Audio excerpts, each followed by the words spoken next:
Assalamualaikum warahmatullahi ta'ala wabarakatuh. Waalaikumsalam warahmatullahi wabarakatuh. Hamdan bila ghayah wa syukran bila nihayah. Wassalatu wassalamu ala khairil bariyah wa syafi'ina wa maulana Muhammad sallallahu alaihi wasallam wa ala alihi wa ashabihi wa dzurriyyati dzawid darajatil aliyah, amma ba'd. Qalu subhanaka la ilma lana illa ma 'allamtana innaka antal alimul hakim. Rabbi shrah li sadri wa yassir li amri wahlul 'uqdatam min lisani yafqahu qawli.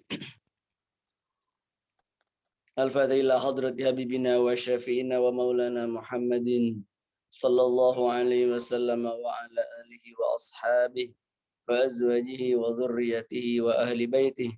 Sumila jami' arwahi abahi minal anbiya wal mursalin wasyuhada wal awliya was salihin was sahabati wat tabi'in wa ali kullin wa ashabi kullin. Sumila jami'il ulama al amilin wal musannifin wal muallifin al mukhlisin. Sumila hadrati syekh al imam Abi Hamid Muhammad bin Ahmad al Ghazali. Sumila hadrati syekh al imam Jamaluddin al Qasimi. Summa ila jami'i masyayikhina wa masyayikhina wa muallimina wa ila ruhi rumahi Muhammad Yahya wa ahli baiti ila ruhi rumahi Muhammad Isandar wa ahli baiti. Summa ila jami'i ruhi abaina wa ummahatina wa ajdadina wa jaddatina wa ikhwanina wa akhwatina wa liman lahu haqqun alaina jami'il muslimina wal muslimat wal mu'minina wal mu'minat. Summa ila jami'i hajatina wa niyatina min khairati dunya wal akhirah. Biniyati doa wal qabul bijai sayyidur rasul wa bisirril fatihah. A'udzu billahi minasyaitonir rajim. Bismillahirrahmanirrahim. Alhamdulillahi rabbil alamin arrahmanir rahim maliki yaumiddin. Iyyaka na'budu wa iyyaka nasta'in. Ihdinas siratal mustaqim. Siratal ladzina an'amta 'alaihim ghairil maghdubi 'alaihim waladdallin. Segenap para asatidz dan asatidzah rahimakumullah. Alhamdulillah pada malam hari ini kita kembali bisa bersilaturahim di majelis ngaji bareng penyuluh agama Islam Kementerian Agama Kota Malang dalam keadaan sehat walafiat. Mudah-mudahan dengan barokah hadirnya kita di majelis ini, kita semuanya, keluarga kita, orang tua kita, guru-guru kita, anak dan juga semua saudara-saudara kita senantiasa mendapatkan limpahan hidayah, inayah, keberkahan dari Allah Subhanahu wa taala, diberikan umur yang barokah, rezeki yang barokah, ilmu yang barokah, keluarga yang barokah, diberikan as-sa'adah, kebahagiaan fid dini wad dunya wal akhirah. Amin ya rabbal alamin. Kita lanjutkan pembacaan kitab Mau'izatul Mu'minin, ikhtisar daripada kitab Ihya Ulumuddin. Insyaallah di bab Fadilati Ta'lim. Mungkin materinya bisa di-share untuk para asatidzah yang belum memiliki atau tidak membawa kitabnya.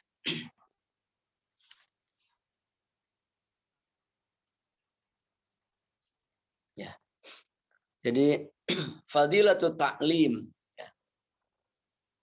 tentang keutamaan mengajar. Saya teringat ungkapan dari Al-Maghfurlah Romo Kiai Haji Basori Alwi, pengasuh dulu pendiri Pondok Pesantren Ilmu Al-Qur'an PIK Singosari. Di antara dawuh beliau, likulli syai'in zakatun wa zakatul ilmi at-ta'lim. Likulli syai'in zakatun, segala sesuatu itu ada zakatnya, ya. Wa zakatul ilmi at-ta'lim, adapun zakatnya ilmu yaitu dengan cara mengajarkannya, ya. Maka ta'lim merupakan kewajiban bagi mereka yang punya ilmu, yang diberikan titipan ilmu oleh Allah Subhanahu wa taala. Maka berbahagialah mereka-mereka yang aktivitasnya memberikan pengajaran, pendidikan, mengajar, dan lingkup ataupun tingkat apapun ya, mengapa ngajar alif ba ta atau ngajar intinya ngajar. Atau ngajar anak ada mengajar anak ya usia SD itu kan musirah yudfi'u ghadabal jabbar. Saya ingat betul karena ini ditulis besar di pondoknya Yai Bedawi itu di Karangpesuki. Saya dulu diminta sama Yai membuat tulisan ta'limus sighar yudfi'u ghadabal jabbar. Hanya makalah atau rawinya siapa ini masih lupa, nanti insya Allah mungkin kalau sudah tahu saya share di grup insya Allah. Jadi ta'limus sighar, mengajar anak-anak ya, yudfi'u jabbar, memadamkan kemurkaan Allah yang maha memaksa, yang maha al-jabbar, yang maha perkasa, maha memaksa. Artinya apa? Orang mungkin punya dosa, punya kesalahan ya, yang sejatinya bisa mengundang murka Allah, yang sejatinya bisa mendatangkan kemarahan dari Allah Subhanahu wa taala. Tapi barokah dia ngajar anak-anak, jadi amarah Allah itu menjadi padam. Nah, itulah. Ya memang kalau ngajar anak-anak sedikit ekstra ya, butuh perjuangan dan seni mengajar anak-anak itu. Dan alhamdulillah saya hampir setiap hari penyawa Senin sampai Jumat ya di keluarga sini di masjid dulinan sama anak-anak itu. Ngajar alif ba ta, ngajar doa-doa harian. Ya mudah-mudahan itu diterima oleh Allah menjadi pemadam kemurkaan Allah atas segala mungkin kekurangan, banyak dosa yang saya lakukan. Husnuzon saya seperti itu. Nah, kita membaca Fadilatut Ta'lim. Wa qala al-musannif rahimallahu ta'ala wa adaman naf'a bihi wa bi ulumihi wa amadana bi asrarihi wa anwarihi wa a'ada alaina min barakatihi wa nafahatihi fid daraini amin. Ila an qala ammal ayatu faqauluhu azza wa jalla. Fadilatut ta'lim, keutamaan mengajar. Ammal ayat, adapun dasar tentang keutamaan mengajar dari ayat-ayat Al-Qur'an, faqauluhu azza wa jalla, maka diantaranya adalah firman Allah azza wa jalla. Masih di surat At-Taubah ayat ke-122. Waliyunziru qaumahum idza raja'u ilaihim la'allahum yahdzarun. Ini kelanjutan dari ayat sebelumnya di fadilah ta'alum ya, di fadilah belajar.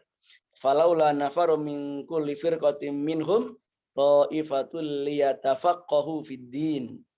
Ta'ifatul liyatafaqahu fid din waliyunziru qaumahum idza raja'u ilaihim la'allahum yahdzarun. Jadi harus ada orang-orang yang yatafaqahu fid din, terus memperdalam mengaji ilmu agama ya. Kemudian setelah mereka selesai mengaji, setelah mereka mendapatkan ilmu, setelah tafaqquh fid din, maka kemudian ilmu itu waliyunziru qaumahum. Mereka kembali ke kaumnya, ke masyarakatnya, ke komunitasnya atau kepada keluarganya, dan mereka kemudian mengingatkan mereka kaumnya. Nah, wal muradu huwa at-ta'lim wal irsyad.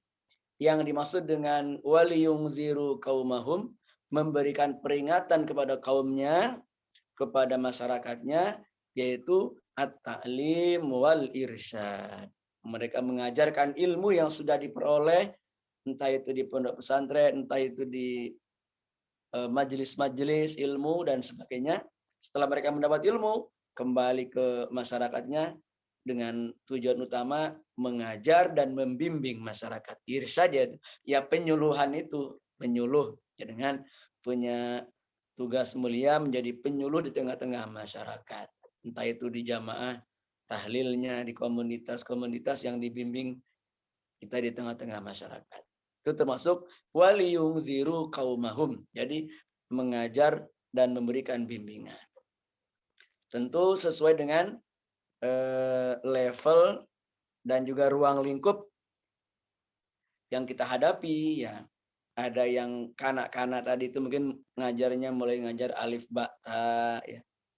Mungkin ada yang ruang lingkupnya kaumnya berupa kalangan remaja. Itu bagaimana menghadapi masa-masa remaja, persiapan pranikah dan seterusnya. Ada yang mungkin kaumnya jamaah kawa-kawa ya. Di masjid-masjid biasanya di majelis taklim kan sudah taman kawa-kawa, sudah yang usia-usia lanjut. Nah, itu beda lagi tentang walhasil harus menyesuaikan kaum yang dihadapi sesuai dengan ilmu yang dimiliki. Walhasil ini amanah. Amanah bagi mereka yang sudah ngaji, yang sudah belajar, apalagi sampai mondok pesantren, nanti pulang ada tugas yang harus dilakukan yaitu at-ta'lim wal irsyad. Maka di antara pesan ya di pondok saya di Pondok Gading itu pesan dari almarhum Romo Muhammad Yahya ya. Beliau pesan ini sudah turun-temurun disampaikan oleh kepada murid-murid beliau. Santri Gading ojo sampah enggak mulang. Ya. Santri Gading tidak boleh sampai tidak ngajar sama sekali. Pulang ke rumah meskipun ngajar alif bata, katalah ngajar kitab-kitab kecil, pokoknya ngajar. Insya Allah dengan mengajar ilmu akan semakin berkah dan bertambah.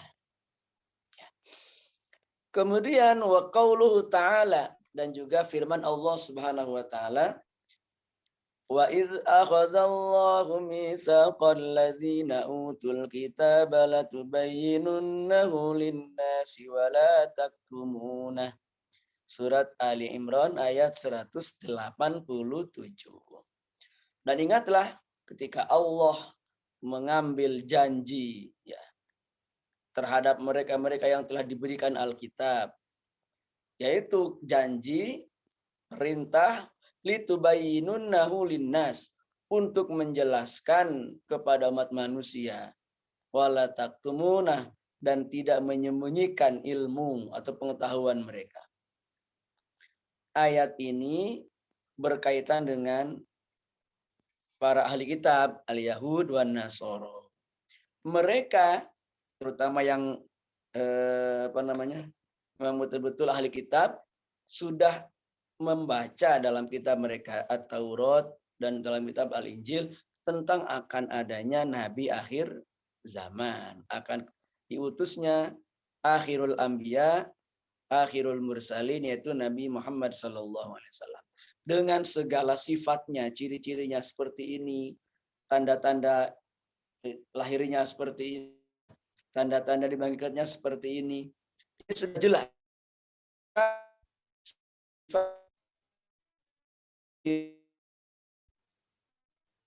Tentang zaman itu.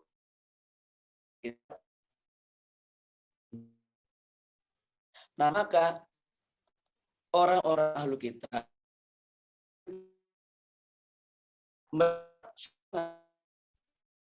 karena berjalan nanti akan ikut kemudian putus suaranya.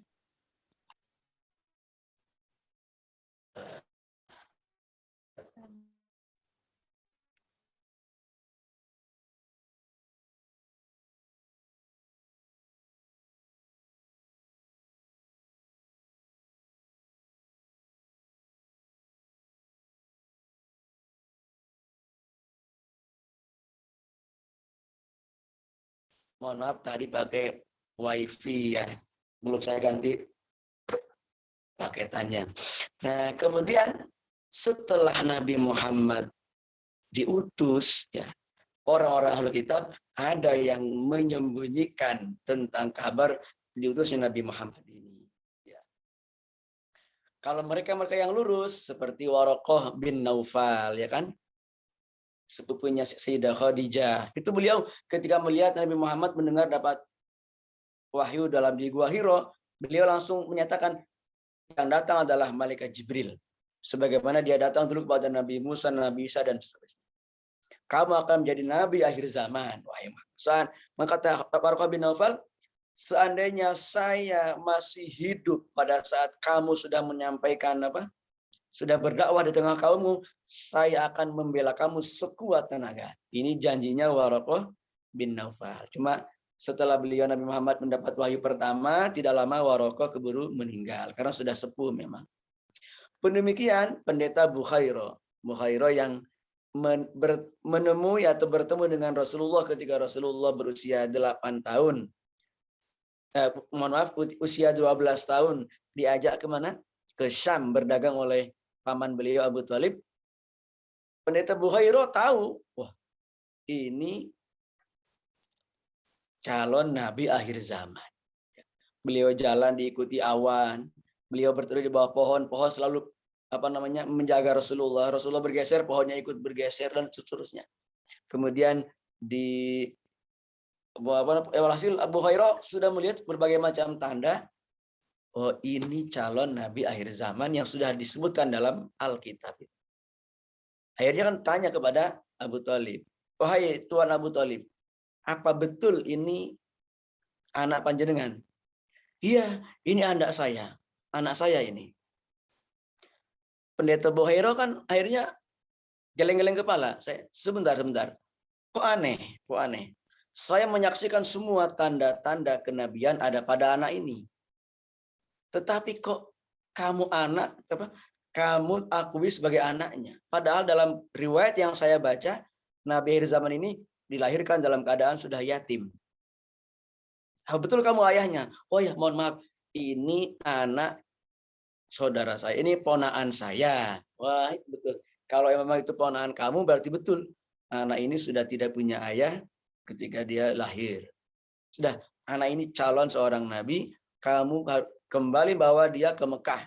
Jangan lanjutkan perjalanan ke Syam. Khawatir nanti ketahuan oleh orang-orang Yahudi. Jadi walhasil, orang-orang yang betul-betul membaca kitab Taurat wal Injil itu memahami adanya berita ciri-ciri akan datangnya Nabi akhir zaman. Kan Nabi Isa juga sudah matur. Nabi Isa sudah ngomong dalam surat As-Saff itu. Di 28. Wa mubasysyiran bi rasulin ya'ti min ba'di ismuhu Ahmad.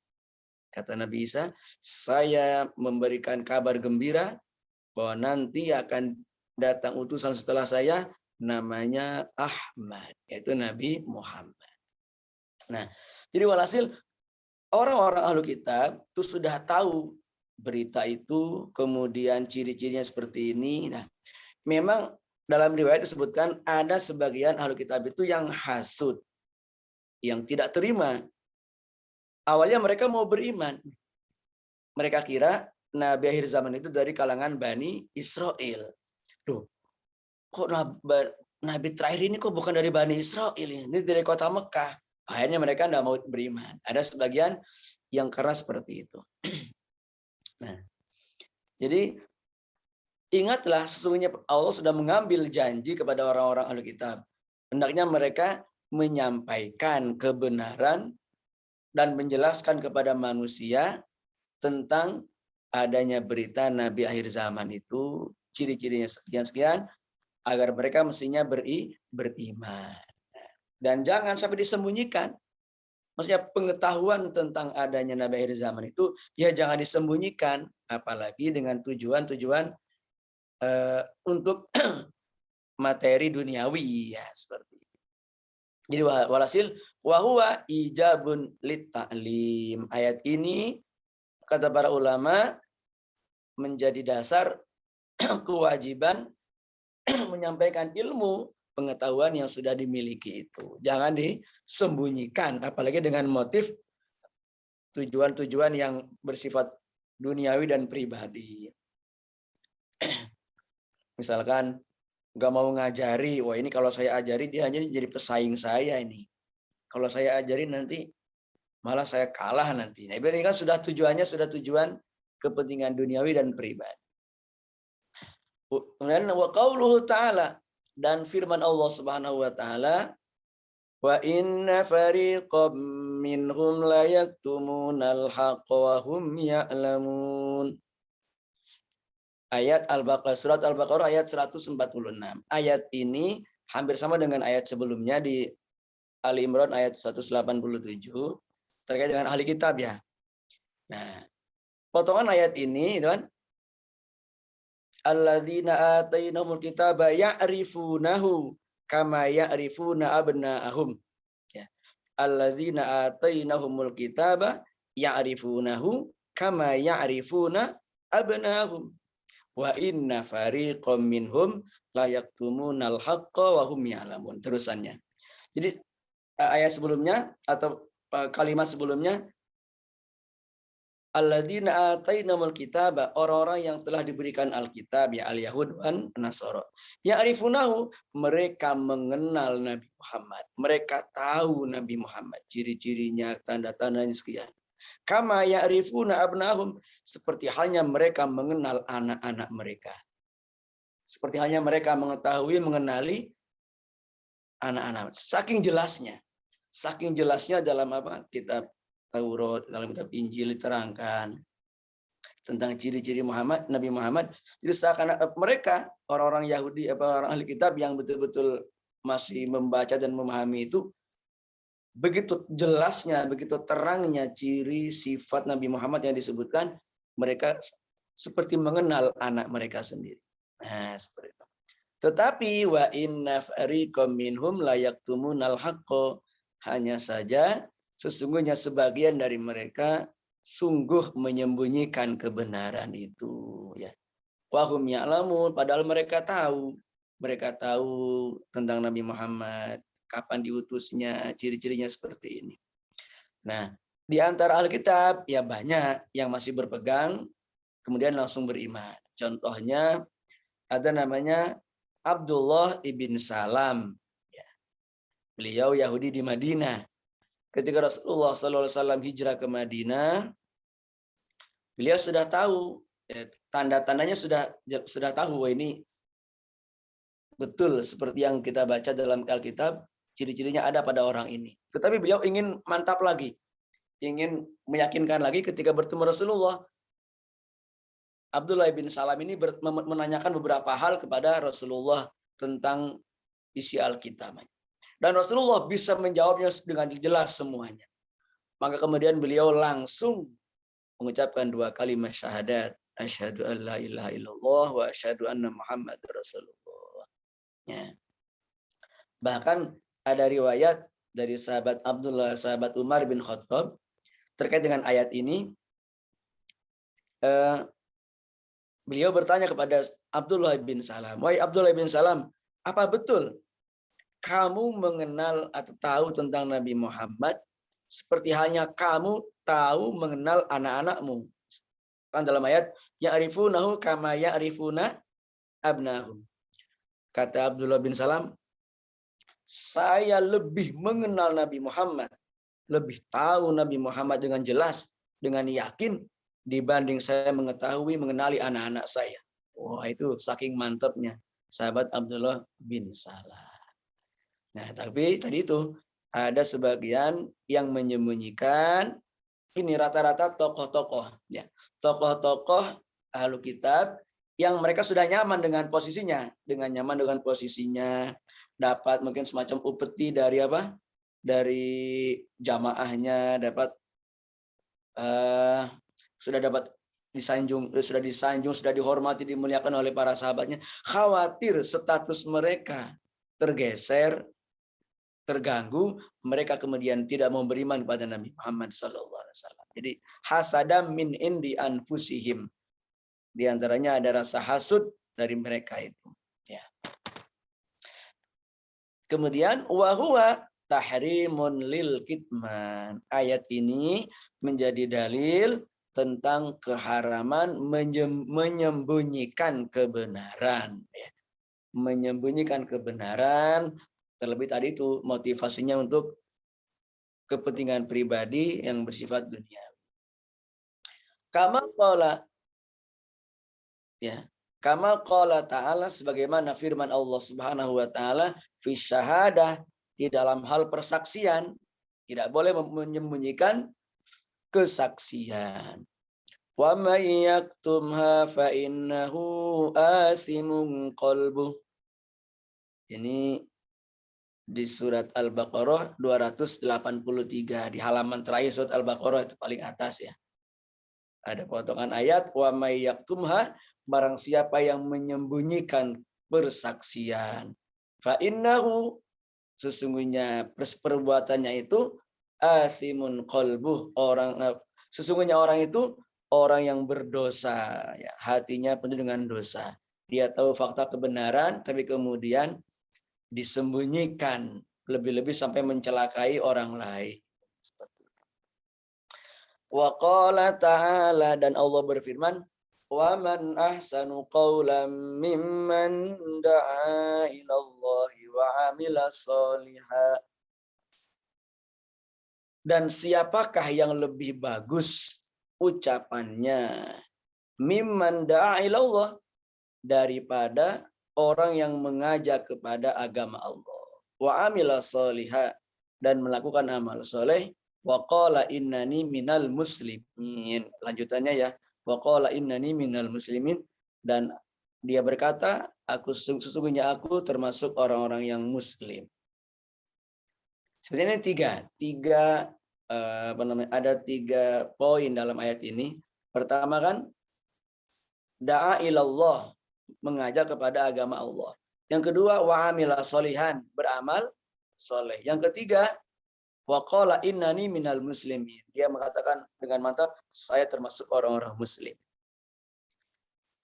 Nah, saya alhamdulillah pernah bertemu dengan Syekh Ali As-Sabuni, pengarang tafsir Ayatul Ahkam ya, kitab Rawa'iul Bayan fi Tafsir Ayatul Ahkam, yang baru meninggal beberapa bulan yang lalu. Syekh As-Sabuni ketika beliau bersilaturahim ke Malang di pondok Al-Haramain, Al-Haramain Pujon, pondoknya Abuya Ihya Ulumuddin. Beliau juga menjelaskan ayat ini. Ini tentang pentingnya dakwah. Kata beliau, ayat ini urutannya ya. Kalau urutannya mestinya kan wa qala innani minal muslimin dulu. Pertama menyatakan sebagai seorang muslim. Yang kedua mestinya wa amila sholihan. Baru yang ketiga da'a ilallah, mengajak orang lain berdakwah kepada Allah. Loh, kok dalam ayat ini kalimat mengajak kepada Allah, berdakwah diutamakan, didahulukan. Baru kemudian wa amila sholihan, beramal soleh. Baru kemudian wa qala innani minal muslimin, pengakuan, pernyataan sebagai seorang muslim. Kata beliau, ayat ini menunjukkan betapa pentingnya dakwah. Betapa pentingnya dakwah, sehingga dalam urutannya dia diletakkan di bagian pertama, wa man ahsanu qaulan mimman da'a ilallah. Tentu idealnya seorang dai itu ya pertama seorang muslim, ya, dalam artian dia seorang yang sudah betul-betul menjadi muslim, bukan hanya Islam tapi sudah muslim. Kan beda, Bu. Muslim itu pelaku, kata kata sifat ya, pelaku, seperti penyanyi. Kalau Islam kan masih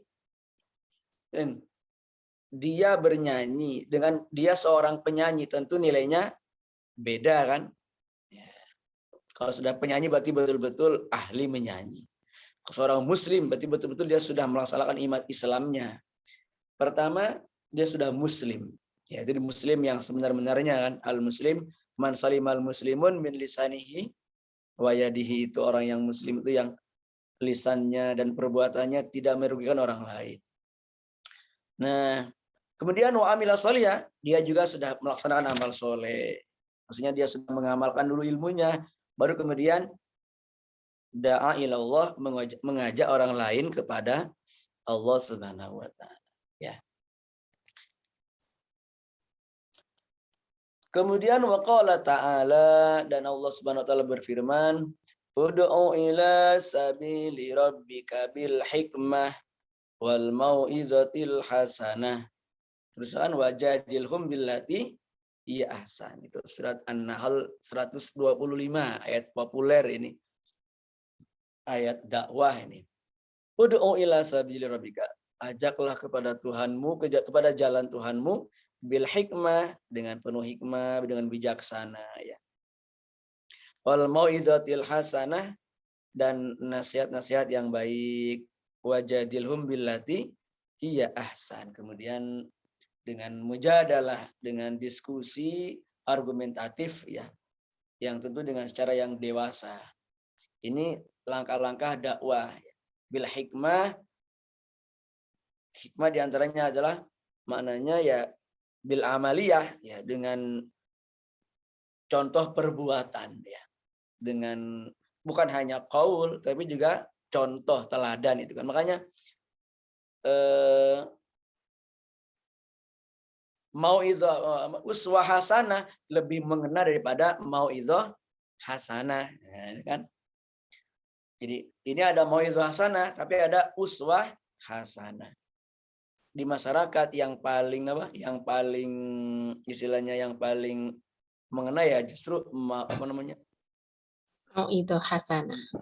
Ya, padahal yang paling mengena, yang paling berpengaruh adalah uswah hasanah. Ada ungkapan lisanul hal afsahu min lisanil maqal itu kan. Jadi istilahnya lisan dalam artian ungkapan yang berupa perbuatan haliyah seorang dai.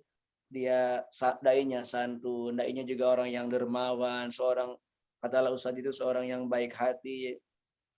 Pokoknya secara sikapnya sudah menunjukkan nilai-nilai positif, itu lebih fasih, lebih mengena daripada hanya sekedar retorika, kemampuan berbicara. Lisanul hal afsah min lisanil maqal. Maka banyak ulama-ulama yang tidak banyak bicara ya, bicara seperlunya, tetapi ketika memberikan orang lihat saja sudah apa?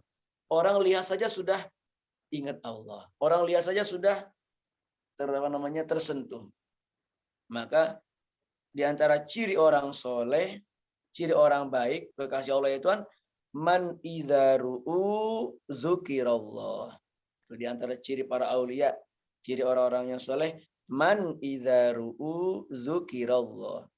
Orang yang ketika dilihat, dipandang, itu mengingatkan kita kepada Allah Subhanahu wa taala. Lihatlah seperti kita memandang, mohon maaf, Mbah Maimun almarhum. Kita melihat, jadi, Masya Allah, jadi ingat Rasulullah, ingat Allah. Ya. Kita memandang semacam seperti Habib Umar bin Hafidh, itu langsung menggetarkan jiwa kita untuk mengingat Allah Subhanahu wa taala. Itu diantara ciri-ciri orang yang soleh, orang yang dicintai oleh Allah. Man idzaru'u, man orang idzaru'u, ketika dia dilihat, dipandang, dzukirallah, orang menjadi ingat kepada Allah Subhanahu wa taala. Jadi itu ud'u ila sabili rabbika bil hikmah wal mau'izatil hasanah. Ya, kemudian tadi wajadilhum billati hasan. Wa qala ta'ala, dan Allah Subhanahu wa taala berfirman, wa yu'allimuhumul kitaba wal hikmah. Ayat ini dengan redaksi yang sama terdapat pada dua ayat ya. Ayat 129 Al-Baqarah itu yang Rabbana wab'ats fihim rasulam minhum yatlu alaihim ayatika wa yu'allimuhumul kitaba wal hikmata wa yuzakkihim. Ini yang di surat Al-Baqarah 129. Ada lagi di surat Ali Imran ayat 214 kalau tidak salah. Laqad manallahu 'alal mu'minin idz ba'atsa fihim rasulam minhum yatlu 'alaihim ayatika wa yu'allimuhumul kitaba wal hikmah. Di sini penekanannya pada kalimat wa yu'allimuhumul kitaba wal hikmah. Itu mengajarkan Alkitab dan Al-Hikmah. Ayat ini terutama yang ayat berapa tadi? 129 Al-Baqarah. Itu kan doanya Nabi Ibrahim. Rabbana wab'ats fihim rasulam minhum. Setelah Nabi Ibrahim selesai membangun Baitullah, membangun Ka'bah, beliau diantaranya berdoa, Rabbana, ya Allah ya Tuhan kami, wa ba'as fihim. Tolong panjenengan kirim di tengah-tengah kaum ini rasulam minhum, seorang rasul dari kalangan mereka. Tolong panjenengan kirim seorang rasul dari kalangan mereka, penduduk negeri ini, yatlu alaihim ayatika, di mana dia nanti akan menyampaikan ayat-ayat panjenengan, membacakan ayat-ayat panjenengan, wa yu'allimuhumul kitab wal hikmah, dan mengajarkan Alkitab dan Al-Hikmah, wa yuzakihim, dan membersihkan jiwa-jiwa mereka. Doa ini menjadi di antara sebabiyah ya. Sababiyah kenapa Nabi Ibrahim alaihissalam namanya disebut dalam sholawat Nabi, itu sholawat Ibrahimiyah. Ibrahim. Sayyidina Muhammad wa ala ali Sayyidina Muhammad kama shallaita ala Sayyidina Ibrahim wa ali Sayyidina Ibrahim, seterusnya. Itu di antara rahasianya ataupun latar belakangnya kenapa kok nama Nabi Ibrahim yang disebut oleh Kangjeng Nabi di dalam sholawatnya, sholawat Ibrahimiyah itu. Nah, di antara rahasianya karena apa? Nabi Muhammad sebagai ungkapan terima kasih kepada Nabi Ibrahim, sebagai balas budi kepada Nabi Ibrahim. Kenapa? Karena Nabi Ibrahim telah berdoa kepada Allah agar di kota Mekah diutus seorang rasul dari mereka, yang terbukti dengan diutusnya Nabi Muhammad Sallallahu Alaihi Wasallam. Maka kata beliau, ana da'watu abi Ibrahim. Ini sabda Rasulullah, ana da'watu abi Ibrahim. Aku ini merupakan perwujudan, ya, merupakan buah dari doanya leluhurku, yaitu Nabi Ibrahim alaihissalam. Nah, kemudian secara khusus kalimatnya wa yu'allimuhumul kitab wal hikmah, dan Nabi itu mengajarkan mereka Alkitab, maksudnya Al-Qur'an. Wal hikmah, al-hikmah itu memang para ulama berbeda pendapat. Ada yang mengatakan hikmah itu ya al-ilmun nafi, ilmu yang bermanfaat. Ilmu yang mendatangkan manfaat itu disebut dengan al-hikmah. Berarti kalau ilmu yang tidak bermanfaat belum dikatakan hikmah. Ada juga yang berpendapat seperti Ibnu Abbas, hikmah itu ya memahami Al-Qur'an secara utuh, ilmu fikihnya, memahami rahasia-rahasianya, memahami nasakh mansukhnya, memahami hukum-hukumnya, dan seterusnya. Kemudian ada yang mengatakan pula dalam tafsir Al-Munir itu Syekh Zuhaili, yang dimaksud dengan al-hikmah adalah memahami asrar ahkam ad-diniyah, memahami rahasia-rahasia, hikmah-hikmah, hukum-hukum syariat, memahami maqasidus syariah, jadi tujuan pensyariatan hukum-hukum dalam agama dalam syariat agama Islam. Jadi orang yang sudah diberi hikmah, maka dia pikirannya menjadi luas, sikapnya menjadi luwes, karena pemikirannya luas, ilmunya luas, ya. Kemudian maka menjadikan sikapnya menjadi luwes, gak gampang membid'ah-bid'ahkan, gak gampang memusyrik-musyrikan, apalagi mengkafir-kafirkan. Sangat bijak, sangat dewasa, ya, sangat toleransi dalam artian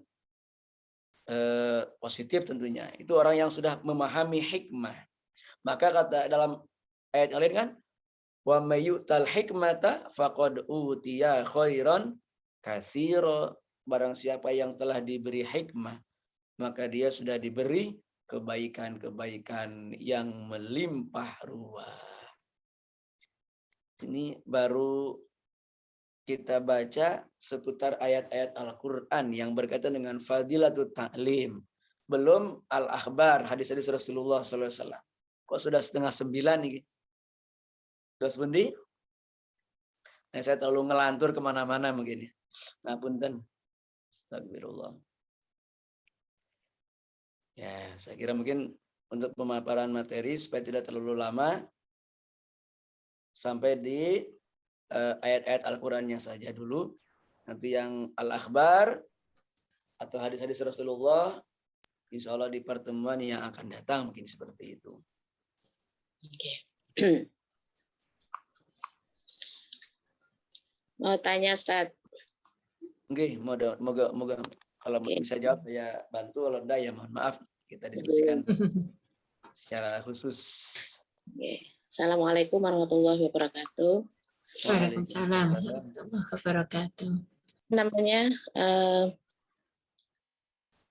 apakah masih ada yang namanya apa tadi ahli kitab atau ahlul kitab itu di zaman sekarang?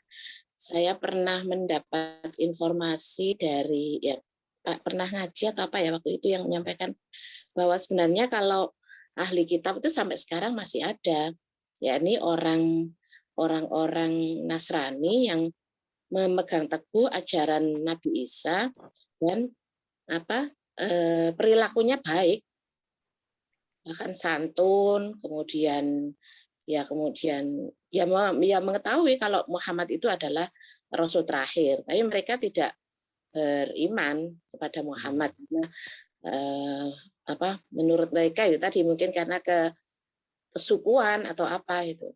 Tapi mereka tidak pernah melaksanakan hal-hal yang dilarang oleh agama. Jadi mereka benar-benar kekeh iman kepada Tuhan yang Maha Esa. Ya, wallahu alam ya, maksudnya Tuhan yang Maha Esa itu mereka tidak mau menyebutkan Trinitas itu. Trinitas itu adalah bagian dari kayak semacam ini saja, penguatan bahwa Nabi Isa itu adalah pilihan sampai kemudian dia lahir dari perempuan suci kayak gitu. Nah, pernah mendengar lagi saya bahwa yang namanya ahlul kitab itu sudah tidak ada, jadi ada ya zaman Rasulullah saja. Ini seperti apa, Ustaz? Mohon dijelaskan tentang ahlul kitab. Nah, punten secara pastinya saya juga tidak tidak paham sekarang keberadaannya, kalaupun berada kira-kira di negeri mana tempat mereka berdomisili yang memang betul-betul masih memegangi kitab Taurat atau kitab Injil yang masih asli. Karena memang tadi itu keberadaan kitab Taurat dan Injil yang asli pun juga masih menjadi perdebatan kan. Kemarin sempat ditemukan di mana katanya di Turki, di museum juga itu masih simpang siur kabarnya itu. Simpang siur.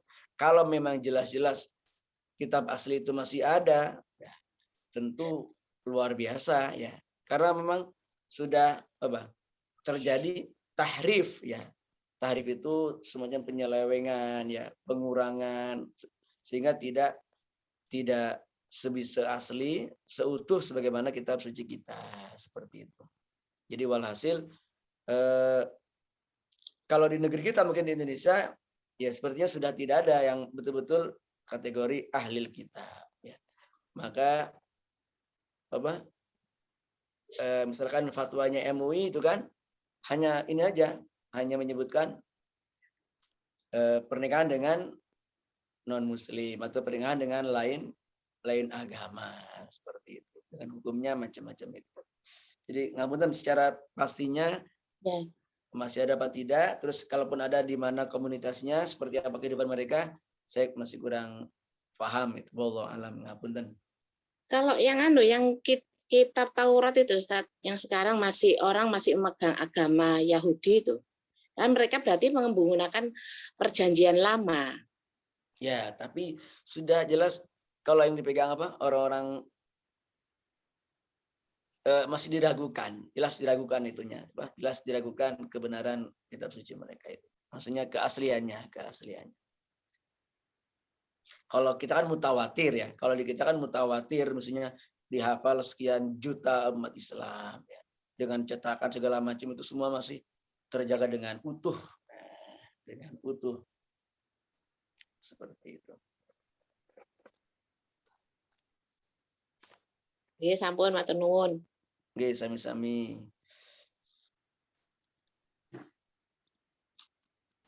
Halo Ustaz. Jamaahnya tetap aja ya. Jamaah yang istiqomah ini wajah-wajahnya sama semua setiap malam Jumat, malam Sabtu, malam Rabu. Insyaallah yang lain berusaha istiqomah, Ustaz. alhamdulillah, alhamdulillah. Itu apa saya mau tanya terkait dengan tema ini menyembunyikan ilmu gitu nggih. Apa kalau misalkan apa bisa dikatakan menyembunyikan ilmu ketika seorang pedagang katakanlah gitu resepnya itu kan Resep masakan. ya entah masakan entah minuman ya memang kalau yang paling apa istilahnya paling gampang gitu ya pengusaha makanan gitu. Kita minta resepnya terus tidak diberikan apa itu termasuk menyembunyikan ilmu karena ini kan terkait dengan yaitu tadi apa persaingan dan lain sebagainya. Oke. Ya. Memang biasanya para terutama pengusaha-pengusaha resto, pengusaha kuliner ya, mereka kan punya ciri khas tertentu istilahnya, punya ciri khas untuk supaya sajian makanannya menjadi nomor satu ya. Ketika mereka karena memang sekarang sudah tahu dalam artian sudah dunia seperti itu. Ketika orang minta rahasia atau minta diajarkan resep utamanya macam-macam, kan sudah jelas tujuannya untuk apa? Untuk munafasah, untuk persaingan kan, untuk persaingan. Kalau motivasinya sudah jelas orang itu untuk seperti itu, maka dia ketika merahasiakan tidak masalah. Tetapi kalau memang istilahnya betul-betul untuk minta diajari terlebih istilahnya paling tidak yang dasar-dasar yang bukan tidak resep utama. Kalau sampai tidak mau mengajari sama sekali, ya termasuk kitmanul ilmi, tidak mau berubah. Sejatinya orang itu kan sudah tahu rezeki, pasti sudah dibagi oleh Allah Subhanahu wa taala. Tidak mungkin orang yang katakanlah diajari oleh dia misalkan cara membuat resep macam-macam, kemudian dia akan lebih kaya atau lebih hebat, lebih tinggi. Kalaupun dia tidak ajari, kalau sudah Allah takdirkan lebih maju, mungkin dapat ilmu dari yang lain, bisa jadi seperti itu. Ya. Jadi walhasil pokoknya nanti ya dilihat kondisinya, dilihat siapa yang minta diajari, kemudian seperti itu. Berbagi ilmu kan justru semakin meskipun meskipun resepnya itu sama, kalau tangan yang membuatnya beda kan? Ya. Keringatnya beda. Mungkin yang si A ini sambil masak, sambil baca sholawat, sambil hatinya hatinya riang. Tentu nanti hasilnya berbeda dengan mereka yang secara psikologinya berbeda dengan dia. Biasanya kan itu resepnya orang kan resep itu sudah terbuka ya kan, kita di Google resep masakan mulai A sampai Z semuanya sudah ada. Tapi kalau si A yang buat dengan si B yang membuat hasilnya tidak sama. Ini misalkan si A ini ada resep turun-temurun. Ketika mbahnya yang membuat, ini rasanya luar biasa. Diajarkan kepada putranya, kepada cucunya, rasanya sudah berbeda. Minimal ada pengurangan kualitas daripada mbahnya dulu yang meskipun istilahnya ini resep turun-temurun, pasti ada perbedaan karena seseorang itu ketika masak kan juga psikologinya, jiwanya juga ikut, bahkan sampai orang-orang yang betul-betul profesional mungkin jiwanya yang memasak itu. Wah, istilahnya sudah lahir batin menghayati seperti itu. Apa sih? Iki lo berpentas. Nggih. Ya Ustaz, matur nuwun. Sampun? Ampun. Ampun. Bismillahirrahmanirrahim. Mudah-mudahan apa yang kita kaji pada malam hari ini tambahan ilmu yang manfaat barokah fi dini wa dunya wal akhirah. Amin. Dalam penyampaian saya ada yang kurang berkenan, ada yang kurang jelas, ada kehilafan. Tidak ada kesalahan, saya mohon ampun kepada Allah Subhanahu wa taala. Bila ada kehilafan dalam penyampaian, saya mohon maaf kepada para asatidz dan asatidz sekalian. Tidak mengurangi keberkahan, kemaslahatan majelis. Dari Anda dapur. Fatihah.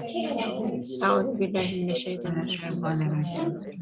Alhamdulillahirabbil alamin arrahmanir rahim Ya benar. Wa iyyaka nasta'in.